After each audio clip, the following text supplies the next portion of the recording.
ഏറ്റവും മികച്ച വസ്ത്രങ്ങൾ ഏറ്റവും കുറഞ്ഞ വിലയ്ക്ക് നൽകി വടക്കാഞ്ചേരിയുടെ ഫാഷൻ സങ്കല്പങ്ങൾക്ക് പുതുമ നൽകിയ പുതുമ family collections, main road, Vadakkanchery.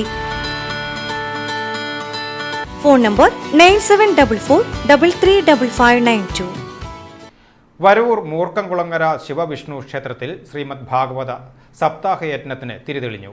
ക്ഷേത്രത്തിൽ വിശേഷാൽ പൂജകൾക്ക് ശേഷം യജ്ഞാചാര്യൻ ബ്രഹ്മശ്രീ മൂർക്കന്നൂർ ശ്രീഹരി നമ്പൂതിരിയെ ആചാര്യ സ്വീകരണം നൽകി ആദരിച്ചു.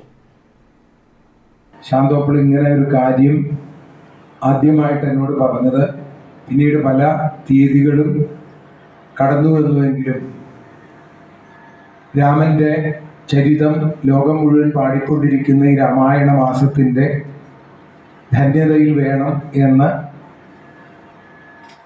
മഹാദേവനും മാധവനും ഒരുമിച്ച് തീരുമാനിച്ചപ്പോഴാണ് ഇന്ന് നമുക്കിവിടെ ഈ യജ്ഞം ആരംഭിക്കാൻ സാധിച്ചത്. നേരത്തെ ശാന്തോപ്പിൾ പറഞ്ഞതുപോലെ ശ്രീമദ് ഭാഗവതത്തിൻ്റെ മാഹാത്മ്യം എത്ര പറഞ്ഞാലും തീരാത്തതാണ്. എന്നാൽ ഭാഗവതകാരൻ തന്നെ അതിനെ 24 അക്ഷരങ്ങളിലൂടെ പറഞ്ഞു വച്ചിട്ടുണ്ട്.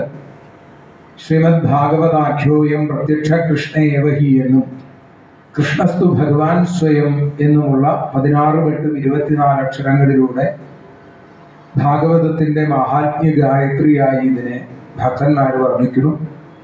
ഭാഗവത സപ്താഹയജ്ഞത്തിന് ക്ഷേത്രം തന്ത്രി കല്ലൂർ ശ്രീകുമാർ നമ്പൂതിരിപ്പാട് ഭദ്രദീപം തെളിയിച്ച് തുടക്കം കുറിച്ചു.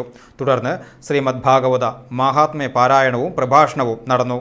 ശാന്താരാമൻ കപ്ലങ്ങാട്, ശ്രീജ ശ്രീഹരി നമ്പൂതിരി, മൂർക്കന്നൂർ പ്രസാദ് നമ്പൂതിരി എന്നിവർ സഹചര്യന്മാരായി. ജൂലൈ 19 മുതൽ ജൂലൈ 26 വരെയാണ് സപ്താഹയജ്ഞം നടക്കുന്നത്. ശ്രീമദ് ഭാഗവത യജ്ഞം ആഘോഷ കമ്മിറ്റി, വരവൂർ ശ്രീ മൂർക്കംകുളങ്ങര ശിവവിഷ്ണു ക്ഷേത്രം ട്രസ്റ്റ് അംഗങ്ങൾ എന്നിവർ ചടങ്ങുകൾക്ക് നേതൃത്വം നൽകി.